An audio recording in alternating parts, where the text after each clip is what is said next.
अस्सलामुअलैकुम everyone, welcome to my channel. आज की वीडियो में हम स्टार्ट करेंगे क्लास 10 एक्सरसाइज नंबर 18.4 का क्वेश्चन नंबर 3 का पार्ट नंबर 4। अब ये पार्ट नंबर 4 न्यू बुक में चेंज हुआ है, इसीलिए हम अगेन इस पे वीडियो बना रहे हैं ताकि आपको पार्ट नंबर 4 में प्रॉब्लम ना हो। अब क्वेश्चन हमारे पास क्या है, वरना हम क्वेश्चन नंबर 3 ऑलरेडी डिस्कस कर चुके हैं। अगर आप देखें तो उसमें पार्ट नंबर 1, 2, 3 की वीडियो ऑलरेडी अपलोडेड है। अब इसमें क्या है, न्यू बुक के अंदर पार्ट नंबर 4 चेंज हो चुका है। पहले आपकी जो बुक थी उसमें पार्ट नंबर 4 में करेक्शन थी, जो अल्हम्दुलिल्लाह इन्होंने अब सही कर ली। अब क्वेश्चन क्या है, solve the following equation by using componendo dividendo theorem. अब बच्चे ने पूछा कि सर कंपोनेंडो डिवाइडेंडो थ्योरम होता क्या है, ये तो बच्चे को पता ही नहीं। तो चले मैं समझाता हूँ आपको। सर हमारे पास अगर रेशो है ए रेशो बी, किसके इक्वल है, सी रेशो डी के। और अगर मैं फ्रैक्शन में लिखूं तो कैसे लिखूंगा sir, A ratio B equals to क्या है, सी रेशो डी। तो हमारे पास होता है कंपोनेंडो। अब कंपोनेंडो थ्योरम क्या होता है पहले मैं आपको ये बताऊं, फिर मैं आपको बताऊंगा डिवाइडेंडो, और फिर बताएंगे कंपोनेंडो डिवाइडेंडो थ्योरम। तो हमने मेंशन कर दिया कंपोनेंडो थ्योरम। अब इसमें क्या होता है सर, याद रखिएगा, जो भी आपके पास फ्रैक्शन है, जो भी रेशो है आपके पास, हमारे पास क्या था बताइए, हमारे पास था ए रेशो बी किसके इक्वल है, सी रेशो डी के। तो मैंने क्या किया सर, बोथ साइड ऐड कर दिया 1। अगर बोथ साइड 1 ऐड करेंगे तो इसके डिनोमिनेटर में कुछ नहीं, तो मैं क्या सपोज कर लूँगा 1, क्या सपोज कर लूँगा 1। अब मुझे बताएं बी और 1 का जब मैं एलसीएम लूँगा तो मेरे पास क्या आएगा, उसने कहा सर बी। अब करवाएंगे सिंपल क्रॉस मल्टीप्लाई, ए को 1 से तो ए, बी को 1 से मल्टीप्लाई करेंगे तो B. Same as it is यहाँ पे भी डी और 1 का एलसीएम लूँगा तो आएगा डी। फिर क्रॉस मल्टीप्लाई करेंगे, सी 1 ज़ा सी, डी 1 ज़ा डी। और यही होता है आपके पास कंपोनेंडो थ्योरम। अब हमारे पास सेकंड थ्योरम क्या होता है ये बताएंगे सर, हमारे पास होता है डिवाइडेंडो थ्योरम। क्या होता है भाई, हमारे पास होता है डिवाइडेंडो थ्योरम। ठीक है। अब डिवाइडेंडो में क्या होता है देख लीजिए ज़रा। डिवाइडेंडो में क्या होगा, जैसे आपने कंपोनेंडो में प्लस किया था, डिवाइडेंडो में आप क्या करेंगे माइनस। तो हमारे पास रेशो क्या है बताइए, उसने कहा सर ए रेशो बी, और यहाँ पे क्या है सी रेशो डी। बोथ साइड क्या किया, 1 को माइनस किया, 1 को माइनस किया, डिनोमिनेटर में कुछ नहीं है, तो मेरे पास सपोज क्या कर लूँगा मैं 1, क्योंकि किसी भी नंबर को 1 से डिवाइड करें तो नंबर चेंज नहीं होता। अब उसने क्या कहा, उसने कहा सर 1 और बी का एलसीएम लेंगे तो आएगा बी। क्रॉस मल्टीप्लाई करेंगे, ए 1 ज़ा ए, बी 1 ज़ा बी। अब आगे बताइए डी और 1 का एलसीएम लेंगे तो मेरे पास क्या आएगा डी। क्रॉस मल्टीप्लाई करेंगे, सी 1 ज़ा सी, डी 1 ज़ा डी।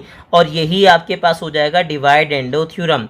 और मैं हमेशा अपने बच्चे को आसान तरीका समझाता हूँ। सर क्या है, आपके पास रेशो होते ए रेशो बी, तो कंपोनेंडो में क्या होता है, जो नीचे वाली वैल्यू होती है, नीचे वाला जो आपके पास क्या होता है प्रोपोर्शन, वो ऊपर प्लस हो जाएगा। इसी तरह यहाँ पे क्या बनेगा, सी प्लस डी। अच्छा, डिवाइडेंडो में क्या होता है माइनस, तो जो बी था वो माइनस हो जाएगा, यानी बन जाएगा ए माइनस बी, और बेचारा बी एज इट इज़ आ जाएगा। सेम एज इट इज़ अगर यहाँ लिखा हुआ है सी अपॉन डी, तो आपके पास डिवाइडेंडो में क्या होगा, आप लिखेंगे सी माइनस डी, और डिनोमिनेटर में क्या आ जाएगा डी। लेकिन बात फिर वो ये कि सर ना तो मुझे पढ़ना है अभी कंपोनेंडो, ना तो पढ़ना है डिवाइडेंडो, मुझे तो दोनों का मर्ज चाहिए, यानी कि कंपोनेंडो डिवाइडेंडो। ठीक है सर, क्या चाहिए, कंपोनेंडो डिवाइडेंडो। अब इसमें क्या होता है बात समझिएगा सर, इसमें ये होता है कि आपके पास जो दोनों के दोनों आपके पास रेशो हैं, आप दोनों को ही डिवाइड करवाएंगे। अब दोनों इक्वेशन को डिवाइड करने का तरीका क्या होगा सर, तरीका आपके पास ये होगा कि सर याद रखिएगा, इक्वेशन अगर आपसे पूछे ना ज़िंदगी में, कभी भी ऐड करनी है, सब्ट्रैक्ट करनी है, मल्टीप्लाई करनी है, डिवाइड करनी है, तो लेफ़्ट से लेफ़्ट सॉल्व होगी, राइट से राइट। तो मैंने क्या किया, मैंने दोनों को डिवाइड करवा दिया। अब डिवाइड करने के लिए रूल क्या होगा सर, लेफ़्ट के साथ लेफ़्ट डिवाइड होगी, और राइट के साथ कौन डिवाइड होगी, राइट। तो मेरे पास क्या आ गया, ठीक है सर, लेफ़्ट में क्या था देखें, A plus B divide by B, और फिर यहाँ क्या था, A minus B divide by B. अब बच्चे ने यहाँ सवाल पूछा, सवाल ये पूछा कि सर एक बार बताएं, पहले प्लस वाली वैल्यू क्यों लिखी, क्या माइनस वाली आ सकती है, सर नहीं आ सकती। क्यों, क्योंकि आपने लिखा है कंपोनेंडो डिवाइडेंडो, तो उसमें क्या होगा, पहले आपके पास कंपोनेंडो आएगा, बाद में आपके पास आएगा डिवाइडेंडो। अब क्या हुआ, उसने जब डिवाइड करवाया तो सर यहाँ पे क्या हुआ, बी से बी माइनस हो गया, डी से डी माइनस हो गया, और मेरे पास क्या आ गया बताइए, उसने कहा सर आ गया ए प्लस बी डिवाइड बाय क्या आ गया, ए माइनस बी, और यहाँ पे क्या आ गया, सी प्लस डी डिवाइड में क्या आ गया, उसने कहा सी माइनस डी। तो ये तो हो गया कंपोनेंडो डिवाइडेंडो। लेकिन बस ये तो समझा दिया मैंने, क्योंकि मैंने आपको रट्टा नहीं लगवाया सर, याद रखिएगा। मैंने आपको कहानी भी नहीं सुनाई, मैंने आपको प्रॉपर लॉजिकल आंसर दिया है, ठीक है, ताकि आपको मैथ को मैथ समझें, आप उर्दू इस्लामियत की तरह याद नहीं करें आप। अब बच्चे ने कहा सर देखें तो समझ आ गया, लेकिन इसको याद कैसे करें, प्रॉब्लम हो रही है ना, रट्टा भी तो लगाना है, पेपर के अंदर भूल गए तो फिर। अरे सर बैठे हैं मैडम आपको समझाने के लिए। मुझे बताएं आपके पास रेशो क्या था, ए रेशो बी किसके इक्वल था, सी रेशो डी के। तो सर याद रखिएगा, पहले कौन आएगा, ऊपर वाला, बाद में कौन आएगा, नीचे वाला। पहले कौन आएगा, ऊपर वाला, बाद में कौन आएगा, नीचे वाला। पहले प्लस बाद में माइनस, पहले प्लस बाद में माइनस। लो भाई याद हो गया, पहले ऊपर वाला बाद में नीचे वाला, पहले ऊपर वाला बाद में नीचे वाला, पहले प्लस बाद में माइनस, पहले प्लस बाद में माइनस। लो भाई आपको याद हो गया। उम्मीद है कि आपको कंपोनेंडो डिवाइडेंडो का ये थ्योरम आपको याद हो गया। अब हम स्टार्ट करेंगे इसका क्वेश्चन नंबर 3 का पार्ट नंबर 4। तो इंशाल्लाह आपको पार्ट नंबर 4 में प्रॉब्लम नहीं होगी। तो अब हम स्टार्ट करेंगे इसका पार्ट नंबर 4, जो कि आपको बहुत आसान लगने वाला है। देखिए मेरे पास पार्ट नंबर 4 क्या है। उसने कहा सर हमने मेंशन क्या कर दिया, सॉल्व, ठीक है। सॉल्व करने के बाद क्या करेंगे, क्वेश्चन को रीराइट करेंगे। भाई हमने मेंशन कर दिया सॉल्व, और सॉल्व के बाद करेंगे हम क्वेश्चन को रीराइट। हमारे पास क्वेश्चन क्या है बताइए। उसने कहा सर क्वेश्चन मेरे पास है एक्स माइनस 4 होल क्यूब, आगे क्या है minus x minus 3 whole cube. Divide है मेरे पास क्या बताइए। उसने कहा डिवाइड में अगेन मेरे पास है एक्स माइनस 4 होल क्यूब, फिर क्या है प्लस, आगे क्या है एक्स माइनस 3 होल क्यूब। किसके इक्वल है भाई। उसने कहा सर 63 डिवाइड बाई क्या है 65। ये आपने क्वेश्चन कर लिया रीराइट। अब आपको सॉल्व तो करना है, लेकिन सर कैसे, बाय यूजिंग कंपोनेंडो एंड डिवाइडेंडो। तो मैंने क्या लिखा, मैंने मेंशन कर दिया सर हम क्या कर रहे हैं, बाय यूजिंग, हम यूज़ कर रहे हैं। और क्या यूज़ कर रहे हैं बताइए। उसने कहा सर हम यूज़ कर रहे हैं कंपोनेंडो, ठीक है, साथ में क्या बताइए, डिवाइडेंडो थ्योरम। हमने मेंशन कर दिया कंपोनेंडो डिवाइडेंडो, साथ में मैंने मेंशन कर दिया थ्योरम। अब कैसे सॉल्व करेंगे आप परेशान बिल्कुल नहीं होइएगा, बस मेरी बात पे फोकस कीजिएगा। सर याद रखिएगा, पहले कौन आएगा, ऊपर वाला, बाद में कौन आएगा, नीचे वाला। ठीक है सर, पहले कौन आएगा, ऊपर वाला, बाद में कौन आएगा, नीचे वाला, पहले प्लस बाद में माइनस। ठीक है भाई, अब आ जाइए बात पे। उसने कहा सर पहले कौन आएगा, ऊपर वाला, एक्स माइनस 3, ठीक है सॉरी, एक्स माइनस हमारे पास क्या है पहले, x minus 4 whole cube minus, फिर क्या है एक्स माइनस 3 होल क्यूब। तो पहले कौन आ गया बताइए। उसने कहा सर पहले मेरे पास आ गया ऊपर वाला, मैंने मेंशन कर दिया भाई। उसने कहा जी सर बिल्कुल मेंशन कर दिया। बाद में कौन आएगा बताइए। उसने कहा सर अब आएगा नीचे वाला। तो नीचे वाला बताएं, x minus 4 whole cube plus, फिर क्या है एक्स माइनस 3 होल क्यूब। फिर बताइए क्या आया, एक्स माइनस 4 होल क्यूब। आगे बताएं क्या आया, plus x minus 3 whole cube. Again आप चेक कर लेना चाहें तो चेक कर सकते हैं कि पहले कौन आया, ऊपर वाला, बाद में कौन आया, नीचे वाला। बस एक बात का ख्याल रखना है जो बहुत ही काम की सर, याद रखिएगा आपको लाजमी क्या लगाना है, ब्रैकेट लगाना है। क्यों, क्योंकि याद रखिएगा सर जो भी साइन आएगी वो पूरी वैल्यू के साथ आएगी, किसी एक नंबर के साथ नहीं आएगी। तो मैंने क्या किया, मैंने लाजमी यहाँ क्या मेंशन कर दिया, ब्रैकेट। ठीक है, अब क्या होगा। उसने कहा सर पहले आएगा प्लस, बाद में क्या आएगा माइनस। ये तो लेफ्ट का चक्कर हो गया सॉल्व। अब राइट पे जाइए। उसने कहा सर पहले कौन आएगा बताइए, ऊपर वाला, बाद में कौन आएगा बताइए। उसने कहा सर बाद में आएगा नीचे वाला। ठीक है सर, पहले क्या करेंगे, प्लस करेंगे, बाद में क्या करेंगे, माइनस। पहले प्लस, बाद में क्या होगा, माइनस। अब क्या करेंगे, अब ब्रैकेट ओपन कर दिएगा और देखें मेरे पास क्या बनता है। उसने कहा सर यहाँ आ गया मेरे पास x minus 3 whole cube minus x minus 3 whole cube. आगे प्लस से मल्टीप्लाई करवाएंगे तो क्या आएगा, प्लस। ठीक है, क्योंकि प्लस में साइन चेंज नहीं होगी, बेचारे दोनों के दोनों एज इट इज़ आ जाएंगे। लेकिन माइनस में याद रखिएगा साइन चेंज हो जाएगी दोनों की। तो अब प्लस में तो एज इट इज़ आ गया, माइनस से बता देखें पहला वाला तो एज इट इज़ आ गया x minus 3 whole cube minus साथ में क्या आ गया, x minus 3 whole cube. Minus से मल्टीप्लाई करवाएं तो क्या बनेगा, एक्स माइनस 4 होल क्यूब। फिर माइनस से मल्टीप्लाई करवाएं, माइनस प्लस क्या हो जाएगा, माइनस। साथ में बताएं क्या आएगा, एक्स माइनस 3 होल क्यूब। अब दोनों कर लीजिए प्लस। तो जैसे ही आप दोनों को प्लस करेंगे तो मेरे पास क्या आ जाएगा, 128। और दोनों को माइनस करेंगे तो मेरे पास क्या रहेगा -2। ऐसे ही 65 में से आप 63 माइनस करेंगे तो 2 बचेगा और साइन आएगी किसकी, ग्रेटर नंबर यानी कि बड़े नंबर की। अब कौन किससे कैंसिल हो रहा है ये चेक कीजिए आप। उसने कहा सर देखें x-3 ठीक है, x-3 whole cube x-3 whole cube same है, लेकिन ये माइनस में और ये प्लस में, तो ये दोनों आपस में क्या हो जाएंगे, कैंसिल आउट। ये हो गए कैंसिल। अब देखें नीचे डिनोमिनेटर में क्या है, उसने कहा सर ये इन दोनों की तो minus minus sign change same है, तो ये तो कैंसिल नहीं होंगे, लेकिन x-4 whole cube sir minus में और ये किस में, प्लस में, तो इसका मतलब ये दोनों भी क्या हो जाएंगे, आपस में कैंसिल आउट हो जाएंगे। तो अब जब कैंसिल आउट हो जाएंगे तो मुझे बताएं मेरे पास क्या बचेगा। उसने कहा x-4 whole cube plus x-4 whole cube, तो क्या बन जाएगा, 2x-4 होल क्यूब। अब डिवाइड में देखिए मेरे पास क्या बना, डिवाइड में मेरे पास बना, उसने कहा सर अगर आप यहाँ नोटिस कीजिए तो मेरे पास यहाँ पे क्या हो रहा है, 2 1 ज़ा 2, ठीक है भाई, 2 6 ज़ा 12 एंड 2 4 ज़ा 8, क्या हो गया, कैंसिल। अब आगे बताइए, उसने कहा sir -x-3 whole cube -x-3 whole cube, ये तो माइनस माइनस क्या हो, दोनों प्लस हो जाएंगे, साइन आएगी ग्रेटर नंबर की, लेकिन दोनों सेम हैं और दोनों की साइन ही माइनस है, तो जो आपको अच्छा लगे दोनों में से किसी की माइनस साइन कॉपी कर लीजिए, क्योंकि दोनों की साइन ही माइनस है। तो याद रखें, अब इसकी माइनस साइन कॉपी करें या इसकी करें, जो आपको अच्छा लगे। अब बात समझें, सर मेरे पास क्या हुआ, 2 से 2 क्या हो गया, कैंसिल आउट। क्या हो गया, उसने कहा सर 2 से 2 क्या हो गया, कैंसिल आउट हो गया। अब देखिए सर ऊपर भी होल क्यूब है, नीचे भी होल क्यूब है, ठीक है, वैल्यू से, तो मैंने क्या किया, कंप्लीट क्यूब लगा दिया। सर क्या लगा दिया बताइए, उसने कहा सर मैंने लगा दिया कंप्लीट क्यूब।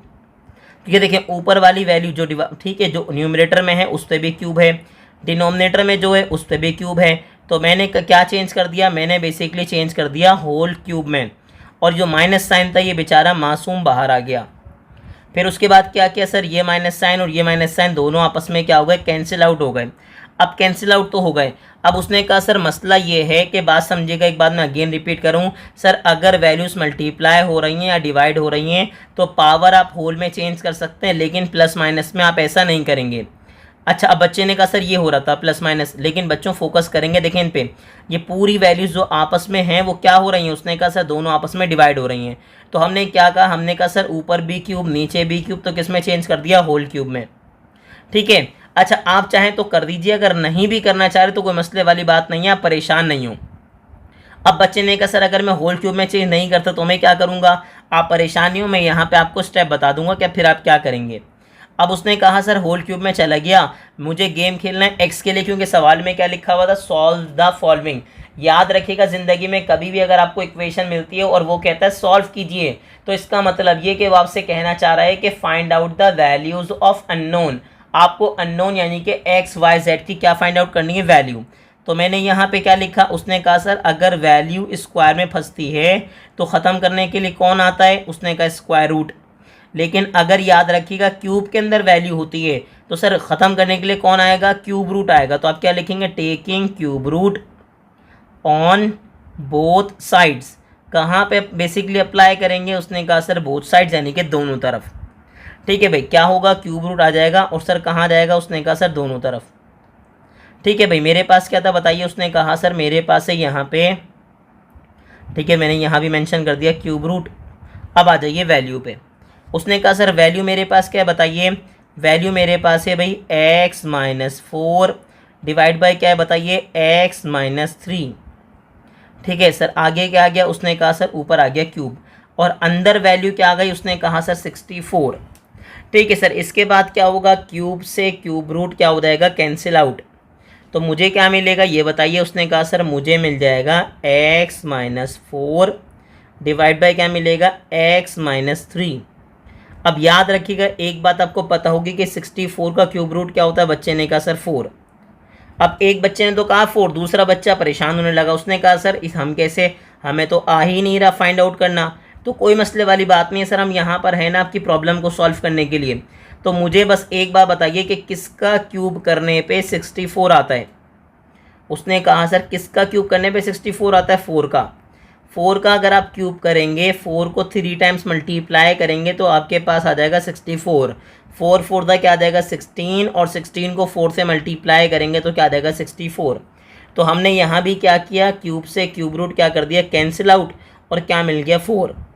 लेकिन आपको याद होना चाहिए, ये वाली बात देखिए मैंने समझा दी है, लेकिन आपको याद भी होना चाहिए कि 64 का क्यूब रूट क्या होता है 4, क्योंकि 4 का क्यूब करने पे कौन आता है 64। तो 64 का जब मैं क्यूब रूट लूँगा तो वापस कौन मिल जाएगा, सिंपल 4। तो उम्मीद है कि आपको समझ आ गया होगा, और याद रखिएगा ये आपके पास क्या है, रफ वर्क। ठीक है भाई। अब उसने कहा सर गेम मुझे खेलना है एक्स के लिए, ये डिवाइड हो रहा है, यहाँ पे आके क्या हो जाएगा, मल्टीप्लाई। अब बच्चे ने एक बात पूछी, उसने कहा सर आपने कहा था कि अगर आप होल में चेंज ना करो तो मैं आपको समझा दूंगा। सर क्या होगा अगर आप होल में चेंज नहीं करते, मतलब दोनों क्यूब आपने एज इट इज़ लगाए हुए, तो एक से एक के क्यूब से एक का क्यूब रूट कैंसिल हो जाएगा और आपको क्या मिलेगा, x-4। दूसरे के क्यूब से दूसरे का क्यूब रूट कैंसिल हो जाएगा और आपको मिलेगा x-3। मतलब अगर आप मुझसे पूछना चाह रहे हैं कि सर कैसे होगा अगर हम होल में चेंज ना करें, तो फिर मैं चलें समझा देता हूँ ताकि आपको प्रॉब्लम ना हो। फिर आपके पास याद रखिएगा क्यूब रूट तो आ जाएगा, ऊपर क्या आ जाएगा x-4 होल क्यूब, डिवाइड में क्या आ जाएगा x-3 होल क्यूब। अब क्या होगा सर, इसके क्यूब से इसका क्यूब रूट कैंसिल होगा और इसके क्यूब से इसका क्यूब रूट कैंसिल होगा, और वापस आपको क्या मिलेगा, x-4 डिवाइड में क्या मिलेगा, x-3। तो उम्मीद है कि आपको समझ आ गया होगा। अब उसने कहा जो 4 है 1 बाय 1 दोनों से मल्टीप्लाई होगा और मेरे पास क्या बन जाएगा, उसने कहा सर x-4, 4 को x से मल्टीप्लाई करेंगे 4x, 4 को 3 से मल्टीप्लाई करेंगे तो मेरे पास क्या देगा 12। गेम खेलना है x के लिए तो x को x के पास शिफ्ट करवाएं, ये प्लस का 4x यहाँ पे क्या हो जाएगा माइनस, और सेम एज इट इज़ ये -4 यहाँ पे आके क्या हो जाएगा +4। अब 4x में से x माइनस करेंगे तो बचेगा 3x, साइन आएगी बड़े नंबर के, बड़ा नंबर कौन है 4। सेम एज इट इज़ मैं प्लस माइनस माइनस करूँगा, 12 में से 4 माइनस करूँगा तो मेरे पास आएगा 8, साइन आएगी बड़े नंबर की यानी कि किसकी, 12 की। सर गेम खेलना है मुझे x के लिए, -3 और x के बीच में कोई साइन नहीं है, इसका मतलब दोनों आपस में क्या हो रहे हैं, मल्टीप्लाई। तो यहाँ पे आके -3 क्या हो जाएगा, सिंपल डिवाइड, फिर माइनस से माइनस कैंसिल आउट होगा और मुझे क्या मिल जाएगा, उसने कहा सर मुझे मिल जाएगी वैल्यू ऑफ x, जो कि मेरे पास क्या हो जाएगी बताइए 8/3, और यही बेसिकली इसका हो जाएगा आंसर। तो अगर आप प्रॉपरली सॉल्यूशन सेट में लिखना चाह रहे हैं तो फिर आप कैसे लिखेंगे कि सर मेरे पास सॉल्यूशन सेट आ गया और क्या आ गया बताइए 8/3। तो उम्मीद है कि आपको ये क्वेश्चन बहुत अच्छे समझ आ गया होगा। आपको प्रैक्टिस करें क्योंकि याद रखिएगा पेपर पॉइंट ऑफ व्यू से क्वेश्चन नंबर 3 के चारों पार्ट इंपॉर्टेंट हैं, और जब आप इन चारों पार्ट की प्रैक्टिस करें तो लाजमी एग्जाम्पल्स की प्रैक्टिस कीजिएगा, क्योंकि जब आपने चारों पार्ट कर लिए तो 2 पार्ट और सही। क्योंकि याद रखिए question number 3 most important question है 18.4 का। अगर आप मुझसे पूछना चाहते हैं कि 18.4 में सर एक क्वेश्चन बताएं जो लाजमी आएगा, वो होगा क्वेश्चन नंबर 3। सर याद रखिएगा इतना ज़्यादा इंपॉर्टेंट है, तो आपको क्या करनी है, इसकी प्रैक्टिस करनी है, और ऐसे ही इन्फॉर्मेटिव वीडियोस देखने के लिए हमारे चैनल को लाइक करें, सब्सक्राइब करें और ज़्यादा से ज़्यादा अपने क्लास फेलो से शेयर करें।